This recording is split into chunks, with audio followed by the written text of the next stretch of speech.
found something that felt off? Not dangerous at first glance, but wrong in a way you couldn't quite explain. Something ordinary that somehow radiated a quiet, creeping dread? Today's story is about one of those objects. It all starts with a cassette tape. Not a creepy old diary or a cursed mirror, just a plain, unmarked cassette tape tucked away in the forgotten corners of a dusty antique shop. But once it's played, that's when the whispers begin. At first, it's just static, harmless, like any decaying old recording. But the deeper you listen, the more you realize, the tape is layered. With sounds that shouldn't be there, voices too faint to identify, yet too deliberate to be random noise. The worst part? They start speaking even after the tape stops. This is the story of Alex, a person who made the simple mistake of pressing play. What followed was a spiral into obsession, sleep deprivation, and something that felt a lot like possession. The whispers weren't content staying inside the cassette, they came with him, into his apartment, into his dreams, into the shadows of every quiet room.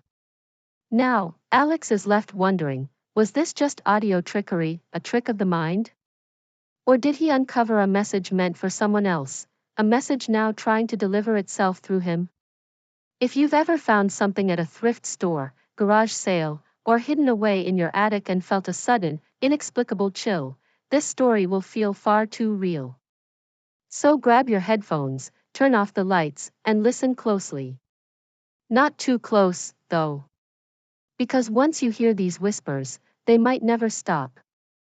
This is The Cassette Tape, a chilling message from beyond, a true dive into one person's descent into audio terror and the strange, lingering silence that followed. You've been warned. My name is Alex. For the past few weeks, my life has been different, twisted, maybe. It all started, as these things often do, with a seemingly innocuous discovery, a cassette tape. Not just any cassette tape, mind you, but one that felt like it carried the weight of 1,000 forgotten secrets, whispering them to me through the static and the dark. This isn't a story I'd usually tell, but the whispers have grown louder, the shadows deeper, and I need to get it out before they consume me entirely. It began on a Saturday, a dreary, overcast afternoon that perfectly suited my mood for exploring forgotten things. I was at the Curio Corner, an antique shop tucked away on a side street, barely visible behind ancient ivy. The air inside was thick and heavy, smelling of dust, mildew, and the faint, sweet decay of old wood. Every surface was cluttered, stacks of yellowed books teetering precariously, tarnished silver glinting dully in the weak light filtering through grimy windows, and forgotten porcelain dolls staring out with vacant, chipped eyes. Cobwebs draped like ghostly lace from every corner. The profound silence was broken only by the occasional creak of the floorboards or the distant, mournful chime of a grandfather clock that seemed to tick in defiance of time itself. I spent hours sifting through boxes of what others might call junk, but what I saw as history: old postcards, Bakelite radios, vintage cameras. Then, nestled in a cardboard box overflowing with tangled audio cables and broken walkie-talkies, I found it, an unassuming, worn-out cassette tape. It was a generic brand, Audiomax, or something similar, its label faded to a pale, illegible smudge. The plastic casing was scuffed, a thin crack running along one edge, and the tape inside, visible through the clear shell, looked dull and brittle. It felt colder than it should have, even in the cool shop air, and as I picked it up, a faint, almost imperceptible chill snaked up my arm. There was no title, no hint of its contents, nothing to distinguish it from 1,000 other forgotten relics. Yet, it had an unsettling aura, a quiet hum of something significant. I paid the wizened old shopkeeper, who barely glanced up from his crossword puzzle, a measly $1 and left the Curio Corner. A shiver ran down my spine that had nothing to do with the chilly air outside. Back in the relative sanity of my apartment, I stared at the tape for a long time. My curiosity, always my undoing, gnawed at me. What forgotten sounds did it hold? A bad old demo tape? A family recording? Or something else entirely? I dusted off my old boombox, a relic from my childhood, and with a hesitant click, I slid the cassette into the player. The initial sound was just hiss, a low, persistent static that seemed to fill the room, pushing against the silence. Then, ever so faintly, like a breath drawn across a microphone from a great distance, I heard it, whispers. Static, hiss, a breathy sigh, then, a faint, almost indistinguishable murmur. I leaned closer, straining my ears. The whispers were barely there, like ghosts trying to materialize. Their voices were distorted, muffled, as if speaking underwater. They overlapped, a chorus of faint, indistinct utterances, like a crowded room where everyone was speaking at once, yet no single voice could be understood.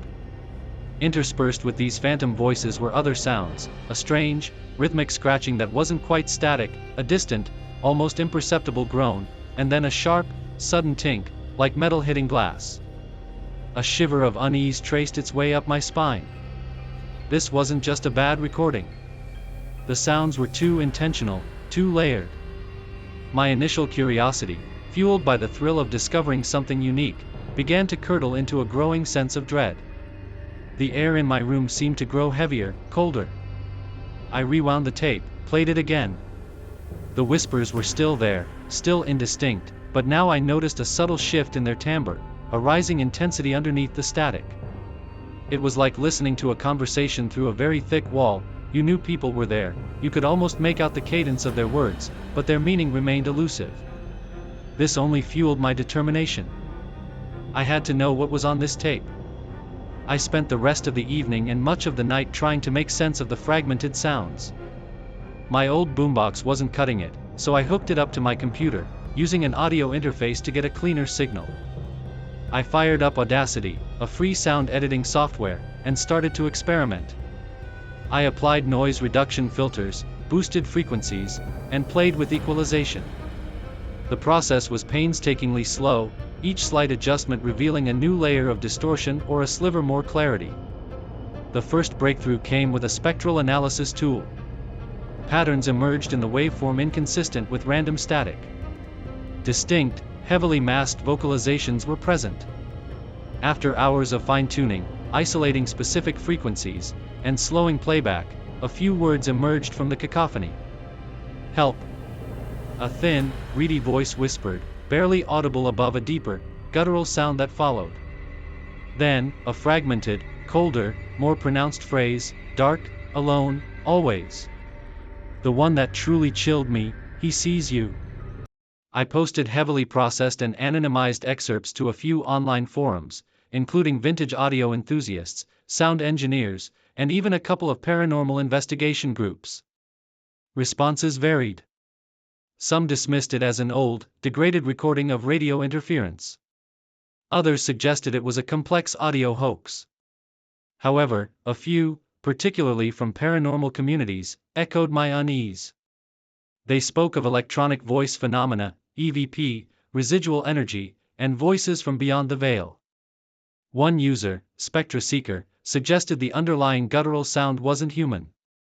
They pointed out what sounded like a faint, rhythmic scraping in the background, almost like dragging something heavy. As I continued my analysis, the whispers seemed to gain clarity, or perhaps my mind simply became more attuned to their unsettling frequency. Phrases would coalesce for a moment, chillingly distinct, before dissolving back into the static. Don't open the door. It's watching you now. You found it. You shouldn't have. The last one, particularly, felt directed at me.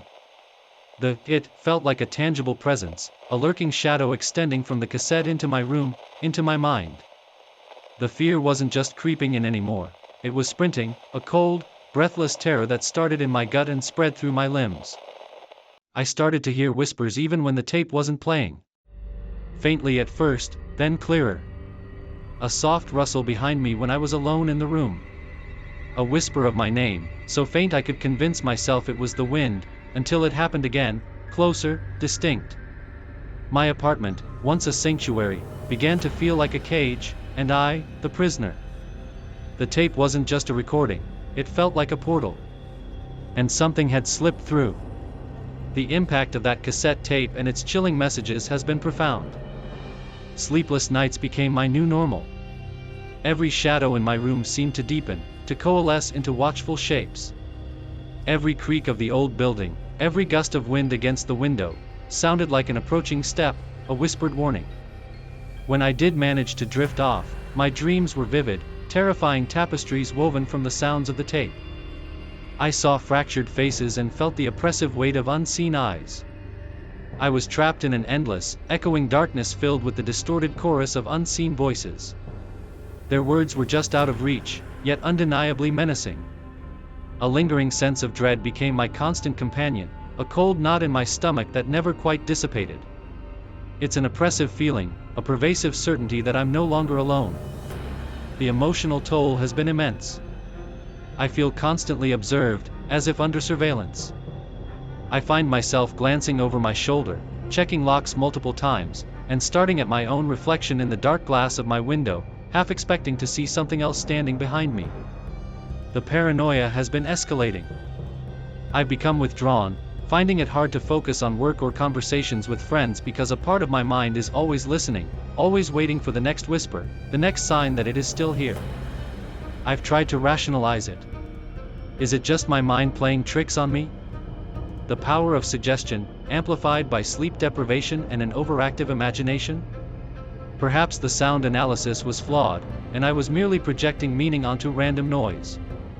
But then there are the moments when the whispers are undeniably clear, when the air shifts, when an inexplicable chill sweeps through rooms that should be warm. The uncertainty is the worst part. I don't know where this tape came from, who made it, or what true horrors it holds. Is it a distress call from someone long gone? A warning from a malevolent entity? Or something that attached itself to me the moment I picked up that unassuming cassette in a dusty antique shop? The tape now sits in a locked box, tucked away in the deepest corner of my closet. I've tried to destroy it, to discard it, but each time, an inexplicable fear clamps down on me. A primal terror tells me doing so would only make things worse, that cutting the connection might free whatever is bound to it, allowing it to manifest more fully.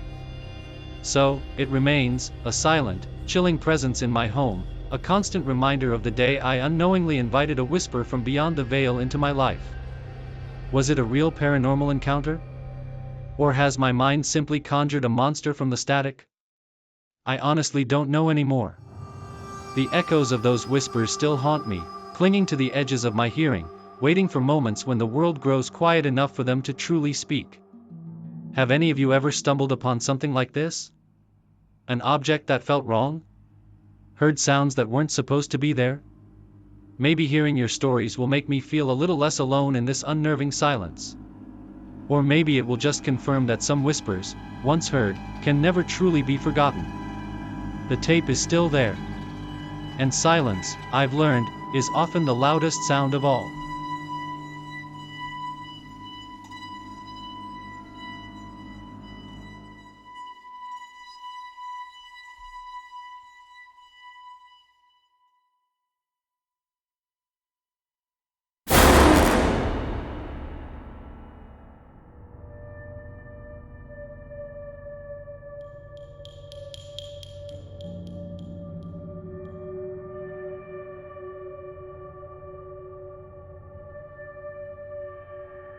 So, what was on that cassette? A voice trapped between worlds? A warning for someone long gone, or for anyone who dares to listen? Or something worse, something that used the tape as a door? Alex's story reminds us that not every discovery is a gift. Some things are lost for a reason. Some relics of the past weren't meant to be heard again. Yet, curiosity has a way of pulling us in, especially when answers feel just out of reach. But what if chasing those answers invites something else in? Maybe that's the real danger, not what's on the tape, but what listens back. If you've ever found something strange, an object that gave you chills for no reason, or heard whispers where there shouldn't be any, drop your experience in the comments. You might not be alone. And if you are, well, that's when the whispers get louder. Thanks for listening. And remember, some tapes aren't meant to be played, and some silence was never meant to be broken. Until next time, stay curious, but not too curious. Because once you invite something in, it just might stay. Hey, horror fans. If you enjoyed our chilling tale and want to keep the spine-tingling stories coming, don't forget to hit that like button. Your support keeps the darkness alive. Share this video with your friends, let's spread the fear together. And if you haven't already, make sure to subscribe and turn on notifications, so you never miss a hair-raising moment. Join our community of thrill seekers and prepare for more eerie adventures. Thanks for watching, and remember, stay scared.